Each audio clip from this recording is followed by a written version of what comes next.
I'm the interviewer. My name is Tom Akelin. I'm working in conjunction with the University of New Orleans. We're at the Honor the Ancestors powwow in Bogalusa, Louisiana, sponsored by Medicine Wheel Intertribal Society. This is the second annual powwow that the Medicine Wheel has put on.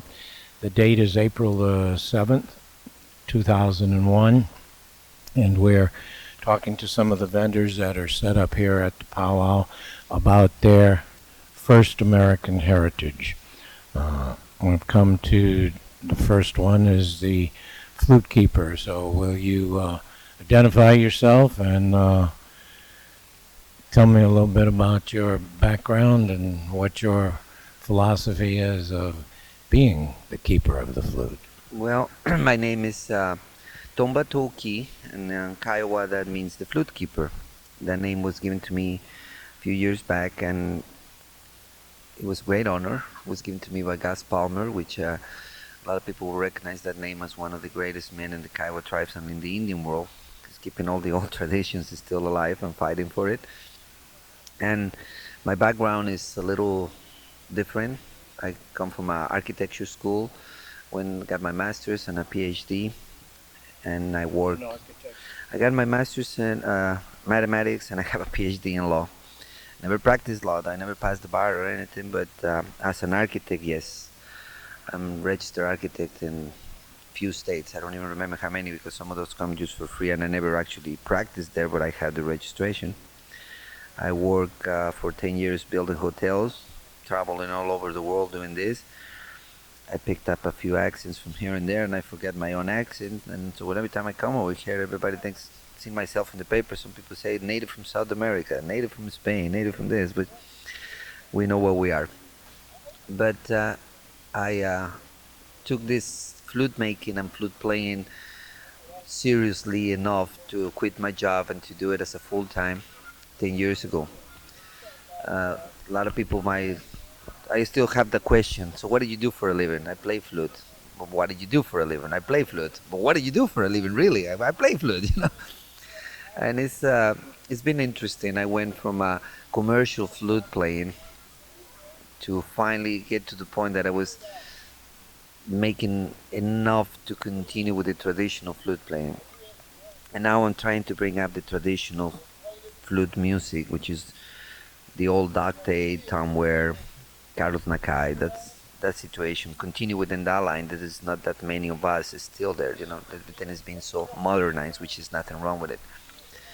And I have been fortunate enough to travel all over the world with this. I do a lot of presentations in Europe, Japan, China, Johannesburg. I mean, all over the world. Actually, I do more presentations overseas than I do here in United States.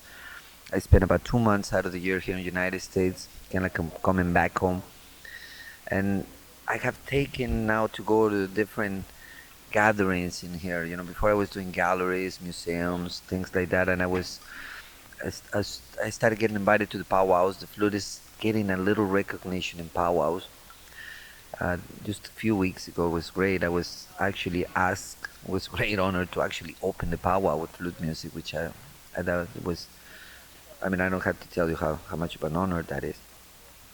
And one of the things that I found out is that when you doing something, especially when you do music, and somehow you get a lot of contact with different cultures. And it's amazing when we live in a certain world, you know, we live in an Indian world, we realize that we're Indians. We go to the outside world, let's call it the white people's world because that's the way it's being called and everything, even though there is not such a thing as colors anymore. It's amazing how just next door people don't understand what we're doing. You know, some people can tell you about who's the president in China, what politics they're running, but they don't know what's happening next door. So I've been using the music as a way to communicate what the Indian world is all about. And I have come to a conclusion, you know, that these Europeans are somebody that came to this country they were so desperate to leave their own countries because they were not making a living, that they came to this country, but they forgot that there is more to making a living, that there is life. So here you have them all living in the cities, doing work, working really hard, doing all of these things. And then when they grow up, when they buy their house, they got finally the little car, they got the payments going, they got a couple of CDs in the bank and stuff like that, and they buy the little trailer homes and stuff like that. They start going out. Then they discover nature. And then they say, that's an Indian thing. And they don't realize that it's not an Indian thing, it's a nature thing. The only trouble is that they don't see that we Indians, we've been in this nature way before they came here. The only thing they have seen is the cities. And when they started relocating people, call it reservation, nations, land, or whatever, they put them in the middle of. They didn't give them, okay, you're gonna be relocated to downtown LA. They sent them in the middle of the prairie, the middle of the forest. That was cool. That was what it was there for. And now they're coming over here and say you have nature. Well, yeah, we always had it. So this is it's not an Indian thing. It's a nature thing. And then it comes down to the same thing. They come to the powwows and they come to see this whole bunch of Indians jumping up and down. But when they start paying attention, they see that it's not just Indians jumping up and down. It's not a big party. You go to certain ethnical groups, Latinos, this and that, and the first thing you see is Coors is sponsoring, Budweiser is sponsoring. It's a big get drunk, dance, big band party. They come to these places, and the last thing they're expecting to see where they can buy a beer or something, and they don't find it. So there's something there that is cool about it. It's sane. The height is just there. Those drums are giving them the height. And I have had a lot of people that comes and ask me that question. What is a powwow? And they don't. All they gotta do is look at there. There's the elders in there. There's the veterans in there. There's the children in there. There's women in there. There's the happiness in there. The pleasure of honoring your own people for whatever reason. Yes, it might be an Indian thing, it might be an excuse to celebrate something, but they don't see that. But that's nature, and I'm very glad that I can see these powwows more non-native coming and visit. As per my what I do, my flutes and everything. Every single flute that I have is made by me, and it's just a personal thing. It's I think each flute has its own particular life. Let me ask you, what types of materials do you use in order to construct your flutes? Is there certain materials that are desired, or can you make? I see, looks like bamboo and some made out of horn and bone, and There is not a. I think the most important thing is you gotta talk to the wood. The wood has gotta talk back to you. Some wood wants to be a flute. Another wood just wants to be firewood, which is good. We have both use for them. So sometimes I work with the flute, and the flute just wants to be firewood. So I have to respect that, and we turn it into firewood. And sometimes I was in an encampment the other day in a Civil War reenactment, and somebody threw a log of wood in the fire, and I just grabbed it right out of the fire, and it's a flute now. It just wanted to be a flute. It didn't want to be firewood. So it can work both ways. Each flute is like a child. You create it. It's different. They're all handmade. They're not gonna have the same sound. They don't have do, re, mi, fa, sol, la. That's a European thing. We had our own scale before they came over here. We don't have do, re, mi, fa, sol, la. We don't have ABC or anything like that. what type of music would you describe it as? And obviously, it's a indigenous music, but are there certain types of songs or melodies that are played? And perhaps you could give us a little example of it later.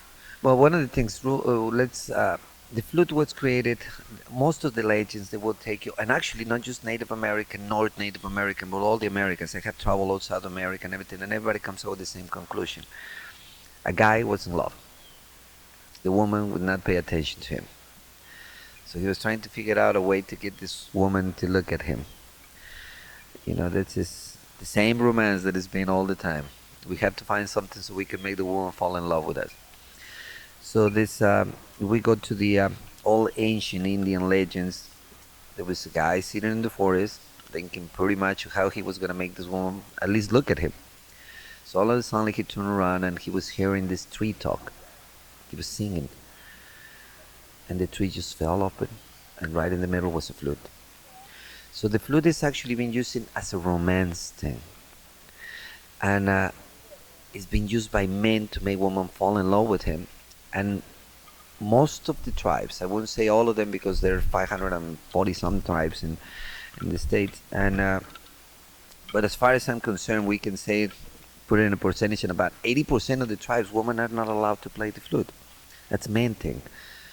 If we go back to traditions, I guess it makes sense. If this was created by men to make the woman fall in love with him, I don't think it looked really cool with a woman walking around with a flute. It was not a woman thing.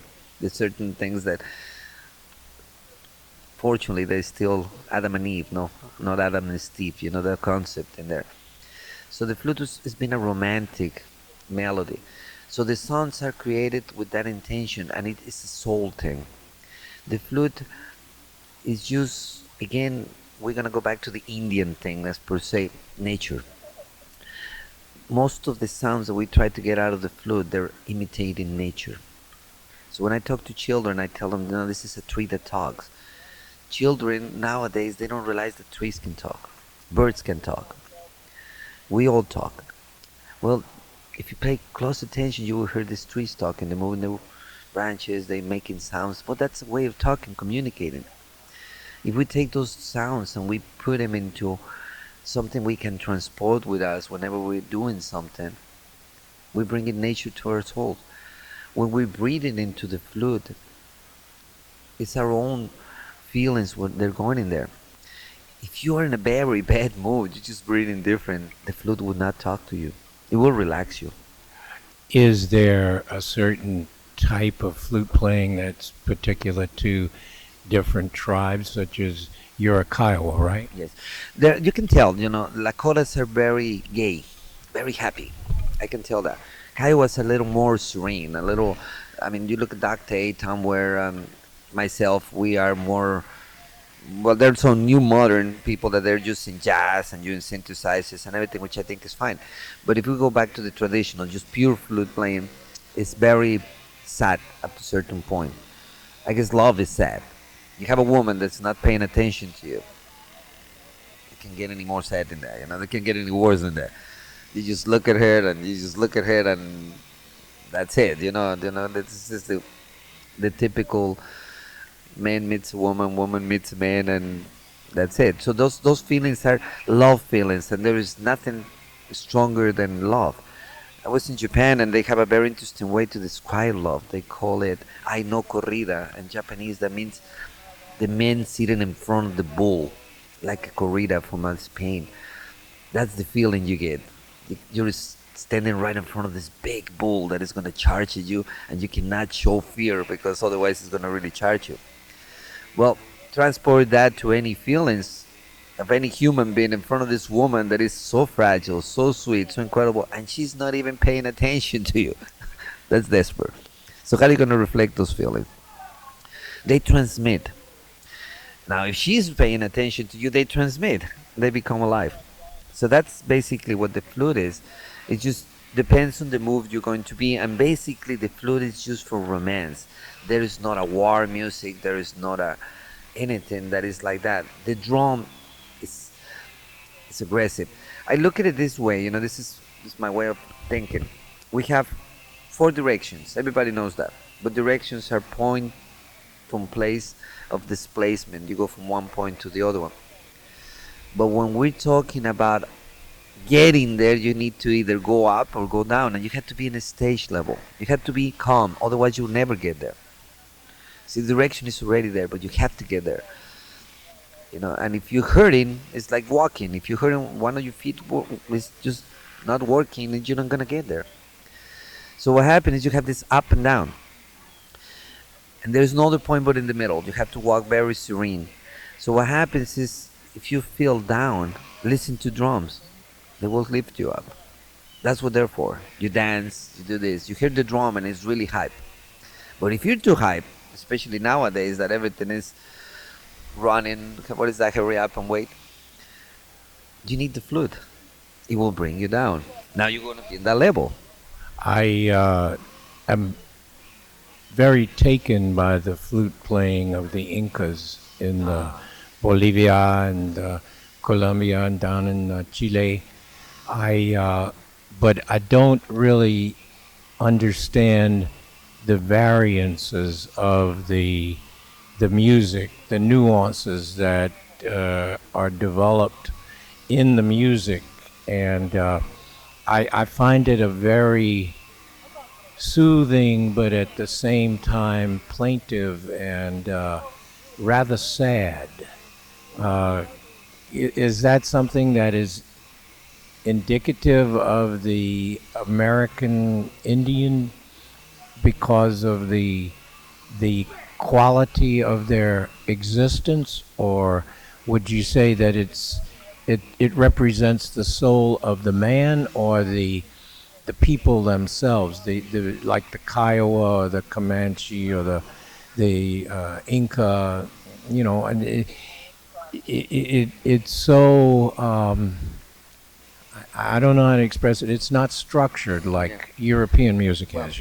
There is a thing, and that's a very good point, and it's been taking me 10 years, and I don't know when am I going to be able to prove it. I have written 64 books about pre-Hispanic cultures all from the Americas, especially within the instruments, and this might answer some of questions that I hope someday these kids like him are gonna be able to do that, because getting too old. It's gonna take a few years.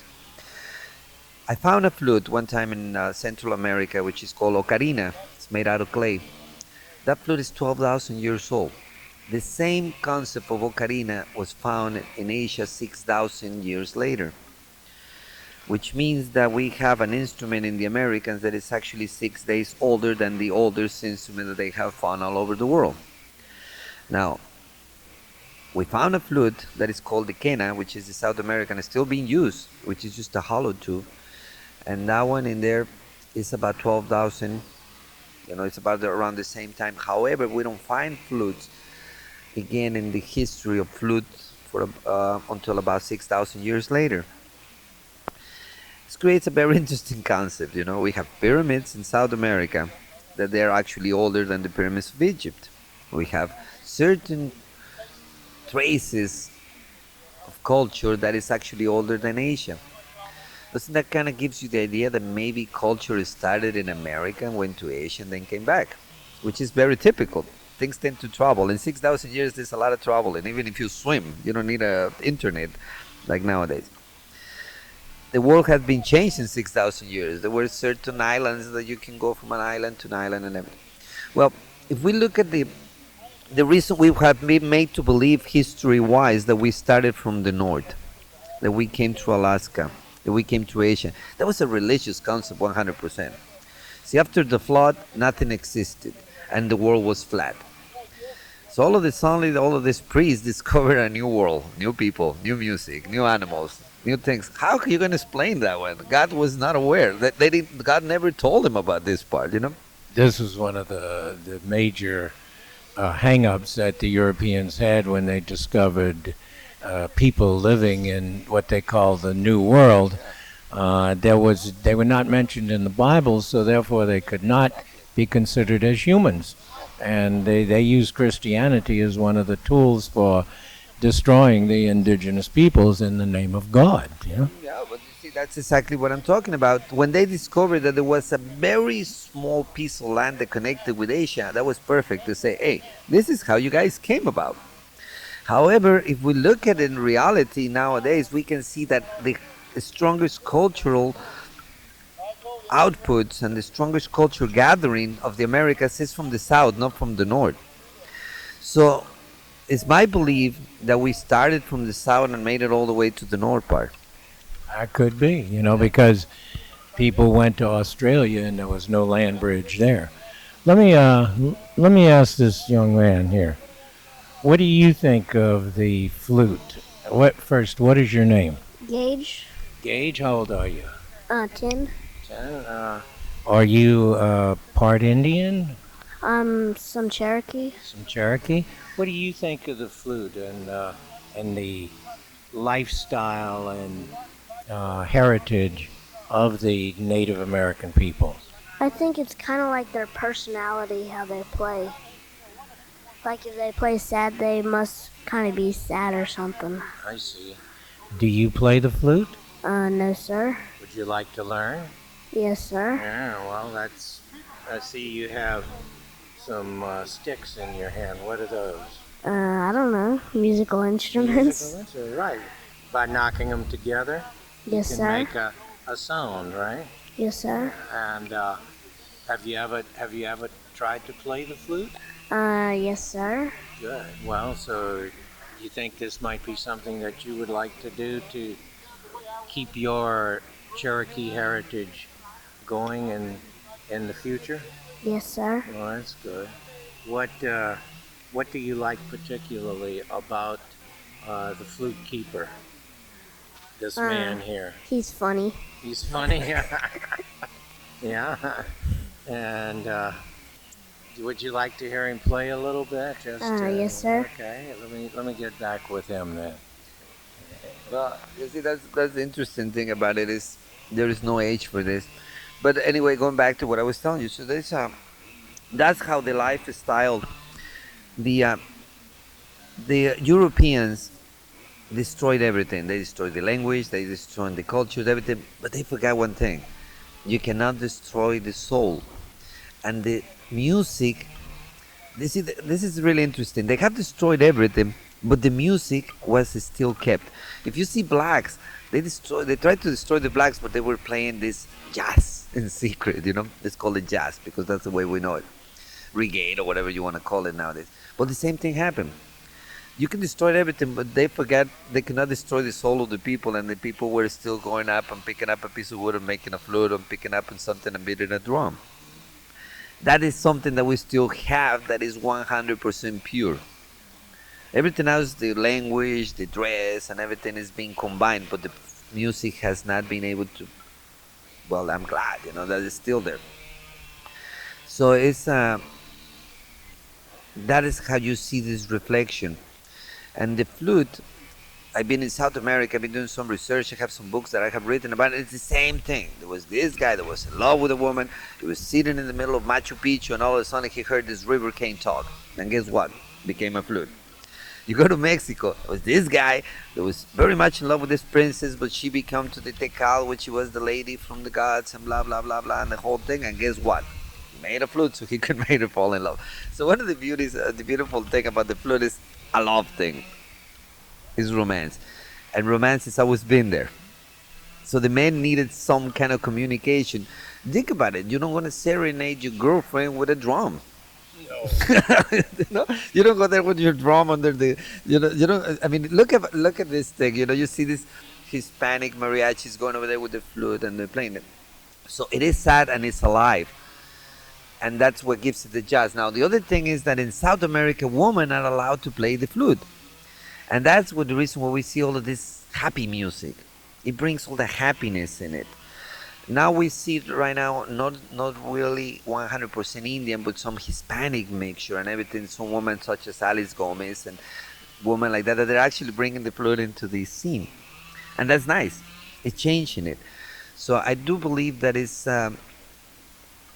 traditions cannot be broken, unfortunately, but we men have to start looking more at our feminine side to create that live music and take that sadness away. I think that's important.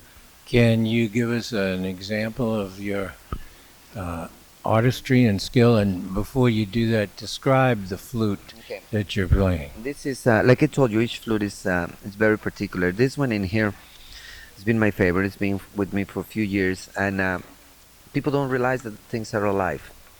This flute is actually dying.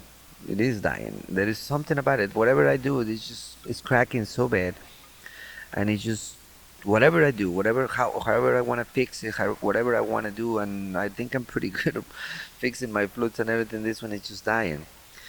You can see all the leather in here. That's not decoration. It's because there's a big crack in there.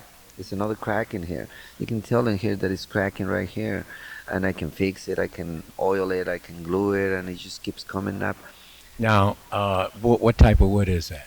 Now, I don't know. I don't really pay attention as to the name of the woods. The only one that I know when I can recognize right away is cedar. To me, any kind of wood is wood, and is life. This one in here, I was in Australia and I picked up this piece of wood. The bone or the antler here, Yeah. does that have anything to do with the tone or sound? That's the Native American flute. Too bad we are talking because you actually have to look at it. But in reality, there are two chambers in there. So the air never goes to the second chamber, which in describing it to the people who are not looking at it is something that is where the holes are. Let's put it this way.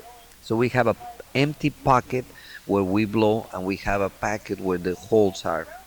There is a wall between those two pockets and a hole between in each side of the wall. When we blow from the empty chamber, the air naturally has got to look way up. So we'll go through that hole. And when we have this thing in the top that is called the bird, which is what you were looking at and I'm pointing, there's something that is tied on top of the flute, as per se. There is a small channel in there, and that's where the air is going to travel through the second one. When we tie it like this, that doesn't mean that we are we're supposed to glue it. No, we have to leave it loose so that way we can move it up and down, and we can allow a certain amount of air going to the second chamber. That changes the tonal quality. It's not so much changing the tonal quality because you're pretty much going to get the same pitch. It's going to change the amount of air you're blowing. So today you might feel like you want to blow. Tomorrow you feel like you don't want to blow that hard, so you just move it. Okay, that creates in the for the European people and for the people who doesn't have any idea what this is, it creates a mini pipe organ, and that is the reason why we're able to get the songs.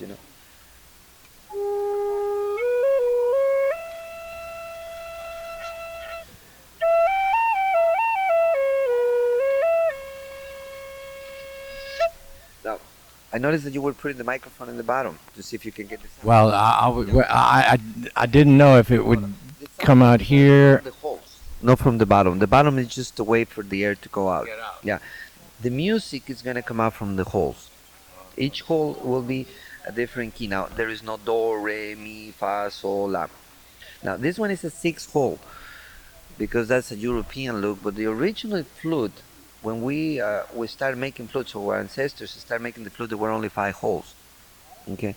And I have some flutes that there are 5 holes, but however, for the flexibility, we're using the 6 hole. Now, one of the things is you can create things with this that you cannot able to create with any other kind of instrument, such as this.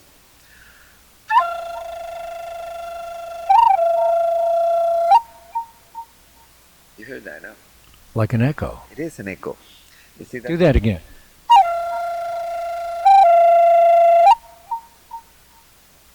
So you actually quit blowing, and there's a reverberation in the chamber there. There is. Remember, we created a mini pipe organ for all this. You see, that's one of the interesting things. When an Indian invents something, somebody comes and goes, "That's clever." But when a white invents something, goes, "That's really smart. How long does it take you?" Blah, blah, blah, blah. They don't ask you this when you're an Indian. You're just clever. So, for all your people that they still think that we're clever, that's a very clever thing. Actually, are there any known clever to come out with something like that? You see.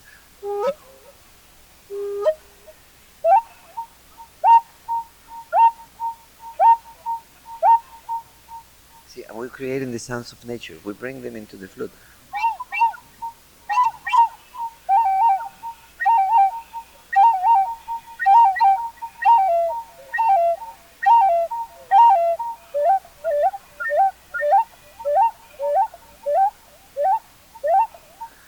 See, that's what we did. Now we don't have a scale. Let's say let's go from top to bottom. Let's assume that we're gonna do a do re mi. See, that doesn't follow the do re mi. See, it follows just the you in your head you pick up your own scale. Now what happens is you gotta talk to the flute. If you blow to it, you will turn it into a whistle, but you gotta talk to it. Let's just an example. We're gonna blow like you will blow into a regular flute, as per se. Let's call it a regular flute or a silver flute. So it doesn't work. See, we gotta talk to it. It's like almost cleaning your glasses.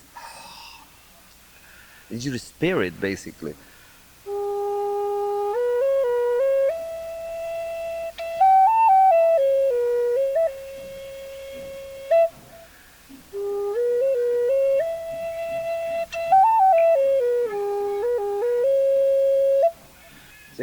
Now that doesn't mean that we always have to play this kind of a harmonious, romantic melody songs, and it always helps. Put a beautiful girl in front of this flute, and boy, the flutes just talk by themselves. There's something magical about it. There's something sensual about it. Forget about a saxophone. This one can't get any girl better than any sax. See, one of the things, and now you can also do some happy songs. Children are like women. You have to attract them. You have to make them happy.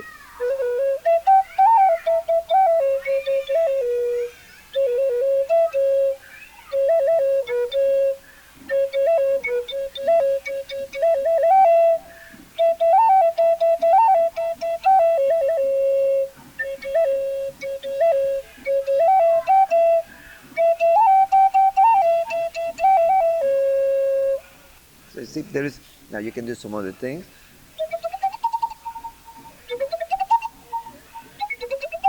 Now this is really interesting. If you can hear the drums in the background, the flute automatically goes there. Your soul goes to that. So you change your tune.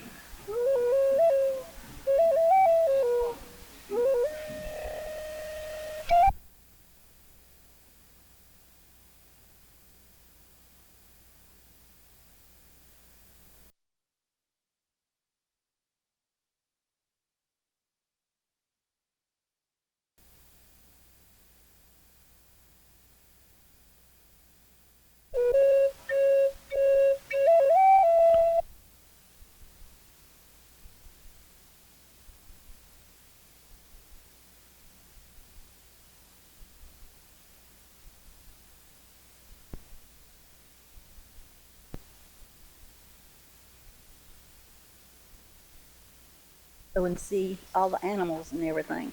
And the egret never talked to the Creator. He was always down searching and looking. And that's why the Creek chiefs wear that white feather in their headdress up here. I think that's supposed to be reserved for our Creek chiefs, is the white egret feather. And it's because the Creator always caught him down searching and looking for food when all the other animals were playing. So why? What type of headdress was it? Have you seen pictures of it, or can you replicate it? It's just one feather right here in front. One feather right here. Yeah. Now some of our people, we just wear like turkey feathers or hawk feathers. We don't wear eagle feathers on our regalia. This is the Creek people you're talking about? Right. The eagle feathers, the reason why we have our eagle feathers is because to the Creek people, that is the highest bird that flies close to the Creator. And when we have our eagle feather, and when we go to the other side, the eagle feather takes us to the Creator, to the other side. So, and there's always different stories about different animals, but most of the people that I'm around, generally do birds because they're close to the Creator, and like the hawks, the red-tailed hawk, he is very good luck, and in Creek, his name is Hoochie Chataka. Hoochie Chataka. What does that mean? Red-tailed hawk. Oh, okay. Red-tailed hawk. Yeah, red. You don't have to be very bright to talk to me, Well, Hoochie means tail, okay? And the Chataka means red, and it's Creek's kind of like Spanish. It's kind of backwards, and you don't. White men put in all the extra words there, like you start with what an animal is, and then you do you tell what it's doing afterwards. So but these were wore kind of like one white right here. Oh, I see. Okay, this is a hat. Would you call that a hat, right? Turban. A turban. Right. Okay. See, they used to wear wrap turbans, and the men did. Okay, the reason there would be yards and yards of turban to wrap, and the reason for that was when they went off on trips and at night, they would string that between two trees and sleep in it. Yeah, they did. Oh, yeah, they did. Okay. Yeah, they would take it off and undo it and string it between two trees, and they slept in it like a hammock. And then next morning they got up and rewrapped it on their head for their turban. And what is your name, ma'am? My name's Wilene Thompson. And where are you all from? We're from Florida. Yeah, Milton, Florida, just the other side of Pensacola. Oh, yeah, Yeah, yeah. I was yeah. stationed in Pensacola, so I yeah. know where Milton is. Yeah. But my great-great-grandmother was an Eastern Creek lady, so that's where I get my heritage from. And hers goes a little bit deeper than mine. She goes to Chief William McIntosh. Yeah, yeah. Uh, our people, a lot of was taken away from our people, you know? Yeah. And the federal government says we have to be a quarter. No, a drop is a drop. You know, a drop is a drop. And it's like a lot of other cultures, it's bred out. And they want it to be bred out. Yep, yeah. But, you know, knowing that you're Native American, you, ahead of time, you wonder, who am I? Who am I really? Inside, when you get older and grow, the kids, they don't wonder about things like that. But a person that thinks that they've got Indian and they find out who they are, who they really are, they know why they get up in the morning and do things that they do. They know why they like to go barefooted. They they know why they don't like to wear other things. If I had my way, I'd be buck naked most of the day. Like bras and underwear and stuff like that. See? Why does it hurt me here? Well, you weren't really supposed to wear it there, you know? Yeah. And a lot of the things that by natural you will know once you find out who you are. You will know. And you get a different feeling in here. It will change you around and make you to be good to people. Take a second look. Don't be mean to people. And like my daddy always told me, he said, use the golden rule. He said, do unto others as you would have them do unto you. So that's a good rule to go by. But a lot of people don't do that. No, usually the European golden rule is get all the gold you can, no matter who it hurts. Right. That's true. And I think that was one of the things the Indians trusted too much. Oh, God. But I think that they wanted to be treated good, and so they tried to treat everybody good. And now, my mother, when they were young, my mother was born like 1916. And turn of the century, and in that area, they lived in little communities.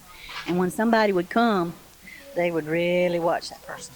He either come to get somebody, or he would come to steal something, and they never blended in real well. So that's why a lot of them married first cousins. See, yeah. And Well, of course, they didn't trust people because the government had betrayed so many times. Right. And up until the 50s, it was against the law to be an Indian in the state of Florida. And you didn't tell nobody. They'd kill you or get you out. We were like vermin, you know, scum of the earth. And they would kill you. That's an Indian. He ain't no good, you know. Well, my grandfather was Cherokee, and he enlisted in the Spanish-American War and went down to Cuba and Puerto Rico, where he met my grandmother. But the black enlisted men and the white officers called him a woods nigger. And so he had to re-enter the country after the war from Honduras to register as a white man, because otherwise, you know, my aunt, who just died recently at age 93, went to her grave, would not admit that her father was an Indian. Right. So, and I've heard this story over and over again, not just in Florida, but in Louisiana, the Houma people. The older here. people were taught to keep their mouth shut about being Indian. And they knew the consequences if they did, you know. They had been taught the consequences was either death or be sent to Oklahoma. Yeah. Well, Mostly death. my uncle, my grandfather's oldest son, married a Houma lady, and I never knew that my grandfather was an Indian until I was 10 years old, after he had died. But we lived in a 2-room shack, tar paper on the outside, newspaper on the inside. Right. But he never came in the house. And after House belonged to her. well, we had what we call Papa's Pallet. He had a place out in the woods, The shack. Yeah. and never came in the big house, which wasn't big, but when the new house was built. But I had my epiphany when I was about 12 years old when I found out not just that I was part Indian, but that I had an Indian heart, an Indian character. And I climbed the pyramid in Mexico at Teotihuacan and looked out and saw this magnificent city that had been built by the ancient people. And I knew no woods nigga ever created that. So. Well, that kind of makes what the saying that I have, it makes your heart sing when you get up here and you see that this is part of you. You are this, It somewhere back in your background, you are a part of that, the ruins and everything. Exactly. Yeah, right. And it makes you feel good. I mean, makes you feel like your heart's going to bust out of your chest. You're so proud of who you really are. And you finally recognize and that's who you are. Are there any Creek speakers still left? Do you speak Creek? Well, I can say like hinge jazz don't go. That means hello, how are you? And we can all pretty well say our name in Creek. My name is Oba Bunkin, which is owl dancer. And like the hoochie chottica, that's red-tailed hawk, or the just little words. Now we have a man that we know is real fluent, and he teaches. But then he taught at PJC, Pensacola Junior College. I'm talking about Malcolm that taught at PJC. Yeah. Well, yeah. That's your chief? Yeah. And talk to her some. I will. Yeah, yeah. Well, thank you so much, and I appreciate it, and keep it going. Keep the heritage, Well, going. I have a great-granddaughter that I think by the time she was like 14, 15 months old, she was dancing. And right now, if she knew where I was, she'd have a fit. She said, Guinea, I want to go powwow. Go to powwow. Yeah. And, we're going to teach our children who we are because we have that opportunity now where my mother and them didn't. Yeah. We're going to keep it up. Oh, yeah. That's great. There's a lot wrong with the country. We're having to pay for the sins of our forefathers, but it's still the only country where we can admit our mistakes and try to solve our problems by doing something. Keep the heritage alive and let people know, and that's part of the challenge, I think. I felt real good yesterday when they let the school children come to the demonstrations and the lectures and everything. The children need to know, yeah. There's a lot of stuff that's not wrote in books, and it needs to be handed down by mouth. And some stuff will be put in books, but it probably won't be. It won't be the real thing. Well, I do a presentation in school called "Lies My Louisiana History Teacher Taught Me." Okay. Well, are you related to this? She and I are real good friends. Oh, just we're not friends. related. We're just good friends. And I had the opportunity to come over here this weekend with her, and I came. Yeah.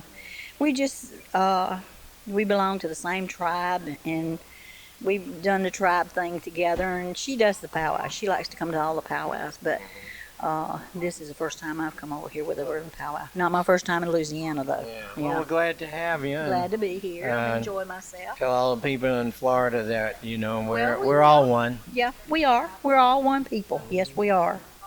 All right. Thank you, ma'am. Thank you.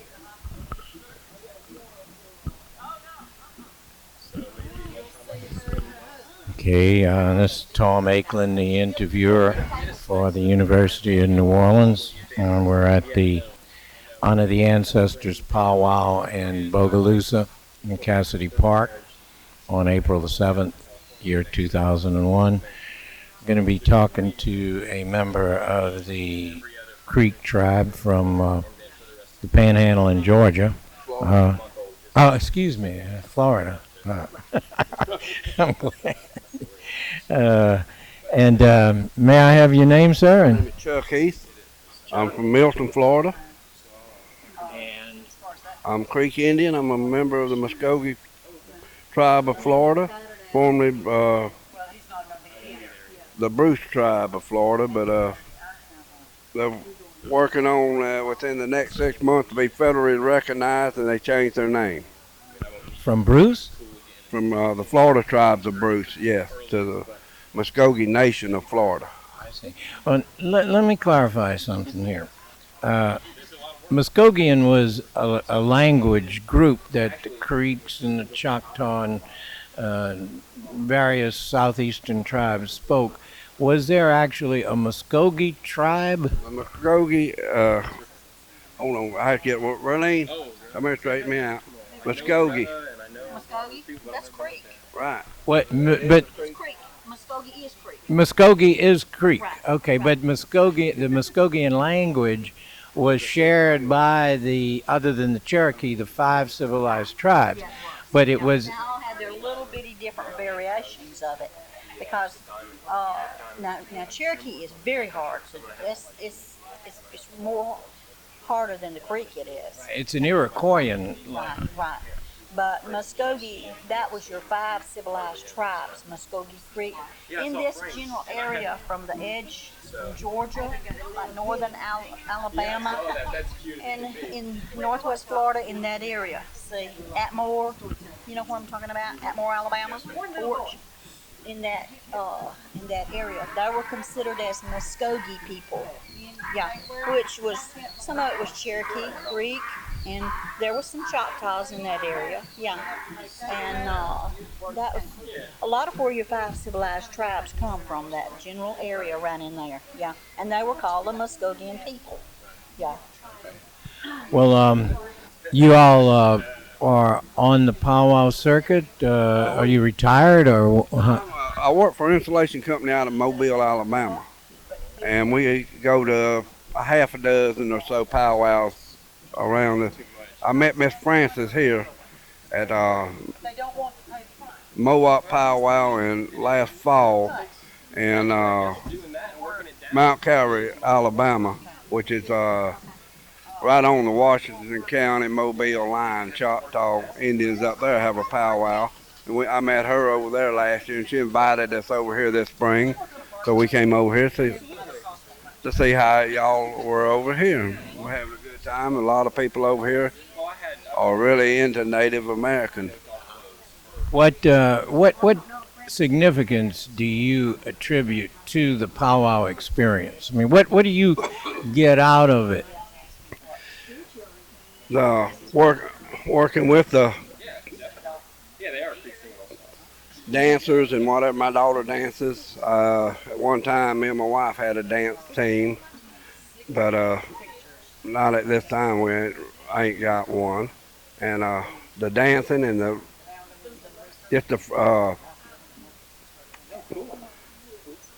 fellowship with the other Indians and stuff. Be able to talk to people that have got in common ancestors with you. And you go back to Chief McIntosh, or that's on your wife's family?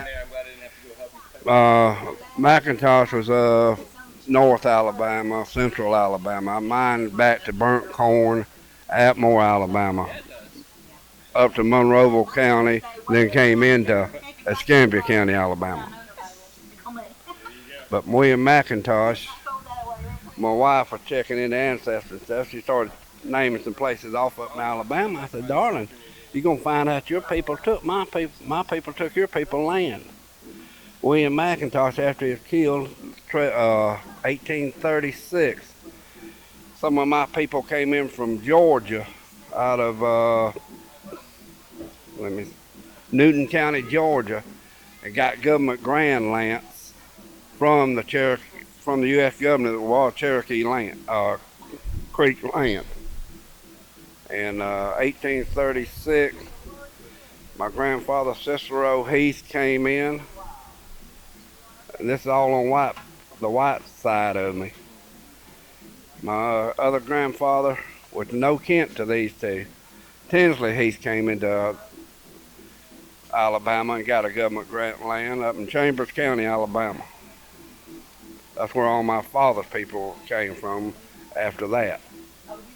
But my mother's people came out of Monroe County and then down into Escambia County, Alabama, around the Atmore, Canoe, Alabama area, which is a suburb of Atmore.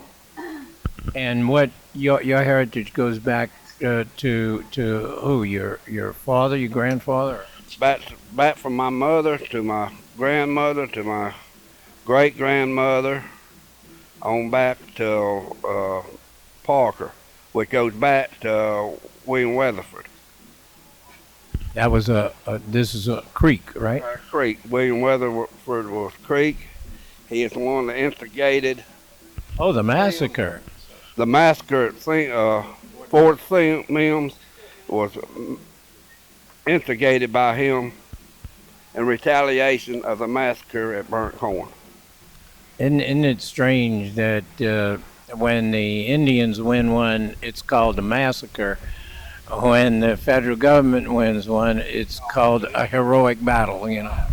I agree with you on that, but The conquerors write the history books. August 1813, when the massacre at Fort Mims over there was infiltrated, but I go back as far back as Weatherford. Well, I have a friend whose great-grandfather was the surgeon at Fort Mims. He was part of the people that were massacred, you know. But he's part Creek, too, and A lot of Creek in Fort Mims at the time of the massacre. well, tell me this: wasn't there good relations between the Creek and the United States government at one time? What soured them on that? I'm trying to think of the Indian out of the north. Manawa came south. Manawa was a war chief from up north. Came down south and talked to the Creek and had a part of them convinced that we could overtake the white man. And then he said he'd go back north and give a sound when they was ready to attack. 1812, 1813, there was a great earthquake in the southeast. And the Creek took that as being a sign that he was ready to attack, and the Creek went on the warpath. Was it because of the intrusion of the federal government into the lands? Yes, sir. The federal government came in. He started out in Georgia. All they was going to take is half of Georgia down there. And the Creek and the Indian got along, the white man got along good. The white man kept expanding, going westward, and the Creek started fighting him for land. At one time, the Creek were over 300,000 hides a year selling the white man, since shipping them to Europe, deer hides and stuff. They got why they didn't. They hunted and quit doing their traditional work and went into more of commercial work, supplying for food and clothing and stuff. Well, okay, our next guest is from Florida, a member of the Creek Nation. May I have your name? I'm Dolores Nadine Heath. I'm a member of the Muskogee Nation of Florida in Bruce, Florida. That's Milton, Florida, right? Well, it's in the town called Bruce, and I live in the town of Milton, but my tribe is in Bruce, Florida. Okay, now your husband was saying that the tribe was named Bruce. That was is that correct or what? We call it Bruce, but it's Muskogee Nation. It was formerly the I can't remember the name of it. Oh, okay. Well, Florida Tribes of Bruce. Excuse me. Florida Tribes of Bruce, Eastern Creek of Bruce. But they have changed the Muskogee Nation of Florida, and it is located in Bruce, Florida, down near Panama City, in that area. That is our main grounds. We are from the Red Ground Township, and Escambia Township. So we've already divided up into the townships. So we cover the Northwest Florida area. Now, this is, when you say divided up into townships, this is Creek Townships, correct? Right, this is Creek Townships.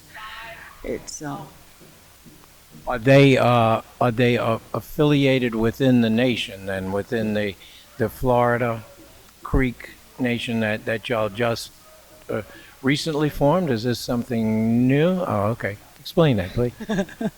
I really don't know how to explain it all because we've not been into this tribe very long. We are going for federal recognition or trying for federal recognition. And therefore they have to have it divided up according to BIA, and I'm not into that part of it to know exactly why or anything. But we've learned that we are from the different communities, and that's what we're to tell everyone. We come from the different communities. So.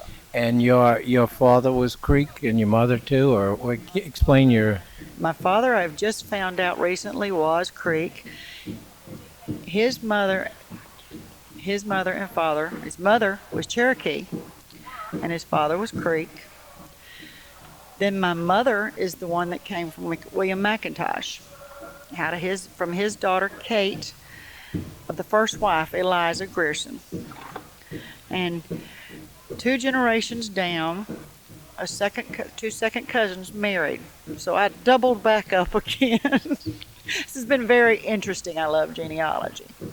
And we wonder sometimes how we all are kin to each other. And you find out because the natives married each other. Yeah. So it's very well. I've got, on my mother's side, I've also got Cherokee. Her great-grandmother was full-blood. And so I'm a good mixture of Creek and Cherokee. Well, who was William McIntosh? Explain that to me. Okay, William McIntosh was the one that signed the treaties of Georgia, and he was killed for it because while he and several others were with the government signing the papers, the other council members and chiefs said nobody else is giving away any of our land. He thought he was doing what was right for the people. They were promising big, great things out in the Oklahoma, Arizona area, Arkansas, and it was all a hoax. But some of his people, his son Chili, did eventually go on the trail. But his daughter Kate, that I come from, came down into Mossy Head, Florida, eventually, and stayed there. I have quite a bit of documentation of the things where he was raided. His house was raided and burned, and he was killed from the different angles. She was, in 1826, she was 16 years old, and her wealth at that time, with the list of things that she claims she lost, was over $700 worth of things. And that made her a wealthy young lady. But she married during that year, and they started moving to William Cousins, also Creek, and started moving south, hiding out to keep from having to go on the trail. By the trail, you mean the removal? The removal, right. And this was in 1826? He died in 1825, and I think it was 1825. The removal was from then to 1836. So. And what was the treaty, so-called? I mean, what did that stipulate? Well, I mean, was it was allowing the white people to come into Creek lands? About how many square miles? I don't know that. But it was half of Georgia. Your husband seems to think, you know. He's a historian, not me. But you do the genealogy of the family, right? Right, I do the genealogy. I have as far back on McIntosh line, which McIntosh is the Scotch, Irish, back to 1100 in Ireland. And through his line, I have back as early as 1500 here in the States. So it's something I do late at night, and I really enjoy it. And this is your daughter? This is my daughter. She's What's your name, dear? Creasie Heath. Creasie? Cresi? Creasie. And what do you think about being a Creek? How do you feel about that? It's awesome. Explain. I like to get to dance and stuff because it's fun, and I like to get to know my heritage because I want to know who I am, not just a person. Well, you're mighty pretty. Thank you. What impresses you about your heritage? Knowing that I'm a princess and knowing that I have a Native American blood and I'm a dancer. How are you a princess? Through Chief William McIntosh. I see. Okay. Wow. Well, that's interesting. How old are you? 11. When you go to school, are you identified as a first American? Yes, I am. In my school records, I am a Native American. And do the people in your school understand what happened to the Creeks? Some of them do, and some of them don't. Most of my teachers are like joyful, and they're like, "Oh, you had to go out of town just to dance and stuff." And I was like, "Yeah, it's fun." Do they appreciate your heritage though, or do they have to teach you what's in the history books? They appreciate it, but I also have to do what other kids do in school. I'm not just because I'm Native American don't mean I'm just so special. Well, hello, Dolores. Who's this? Tell me who you are. Dolores. Dolores. Dolores who? Julian. Oh, hi. Dolores is what? How old are you, Dolores? 5. 5. Okay. And are you going to dance today? I don't know. Well, was Chief McIntosh the chief of all the Creeks, or were there different divisions in? different divisions. He was born in Coweta, Georgia, and he was a Lower Creek chief, but he was also sub-chief, so he was just kind of appointed to different things. The speaker, so to say, he was one of the ones, the sub-chiefs that was sent to meet the government, and they claimed he had a lot of wealth and had